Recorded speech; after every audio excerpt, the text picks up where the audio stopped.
All right, so we're diving into some Monday morning motivation today, Sounds good. and we're going straight to the source for this one. Okay. We're looking at a sermon from Dr. Sneed. Oh, interesting. Now, Dr. Sneed, he's a he's a respected Bible scholar, really emphasizes teaching directly from the Bible. Hmm. No extra fluff, just straight to the good stuff. I like that. And for this sermon, he's tackling Which one? 1 Peter 5.1 to 8. Okay. And he's using it to talk about, get this, overthinking and leadership. Overthinking and leadership. Who knew those two things went together? You know, at first glance, I wouldn't have put those together, no. Not the first connection you'd make, Not at all. but his approach here, it kind of makes you think. Yeah. What do you do? So he starts by, diving into the shepherd analogy in the first few verses. Okay. And he's using that to illustrate what good leadership looks like, Interesting. according to this passage, Like, paint the picture for me. How does that connect to leadership? I'm curious. So he really emphasizes that a good leader, Okay. like a good shepherd, Mm-hmm. is driven by genuine care for the people that they're leading, I see. not by, personal gain or the desire for power. Right.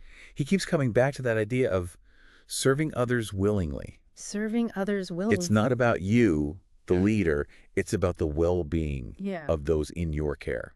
Right. So it's Well, like so- it's like shifting your focus like outward instead of just being stuck in your own head. Right. I could see how that would help with overthinking. Yeah. You're so busy worrying about everybody else, you have less time to stew over your own anxieties, Well, that's you true. know? Yeah, yeah. So what else? What happens next? So that outward focus, Okay. that's a major theme throughout this whole passage. I see. And then moving on to verses 5 through 7, All right. he really digs into the idea of humility, Okay. especially for younger folks. And he even throws in this really powerful line. Okay. What is it? He says, God opposes the proud, but shows favor to the humble. Ooh, that's a tough one. That's a bit of a gut punch, isn't it? Yeah. I mean, you think about it, like pride can feed right into overthinking, right? Totally. That constant need to like prove yourself or worry about what others are thinking. Yeah, That's a recipe for overthinking for sure. absolutely. So I'm curious, like, what else? How do we combat this? So he points out that kind of thinking Yeah. can lead us down like this rabbit hole of anxiety Mm. and ultimately lead to bad decisions. Makes sense. He reminds us that true leadership requires humility, Okay. recognizing that we don't have all the answers, Right. And sometimes the best thing to do is surrender our anxieties to a higher power. Surrender. That's a big word. It is. You know, how do we actually put that into practice, though? Like, especially in leadership, like, Yeah. you've got to make decisions. There's a difference between, like, blind faith and being responsible, Yeah. thinking things through. Like, Yeah. how do those two work together? That's a great question. Yeah. And he actually addresses that tension in verses 8 and 9, Oh, really? where things get a little bit darker, Okay. with the imagery of the devil as a roaring lion seeking to devour. A roaring lion Yeah. seeking to devour. Yeah. Okay, hold on. How does the lion fit into all of this? So for him, it's a reminder of the Okay. spiritual battles that we face, Okay. the anxieties, the doubts that can creep into our minds Mm-hmm. and try to derail us, Right. especially as leader. Especially as leaders. And he sees those anxieties, those whispers of, fear, inadequacy as potential attacks Interested. that prey on our vulnerabilities. Yeah.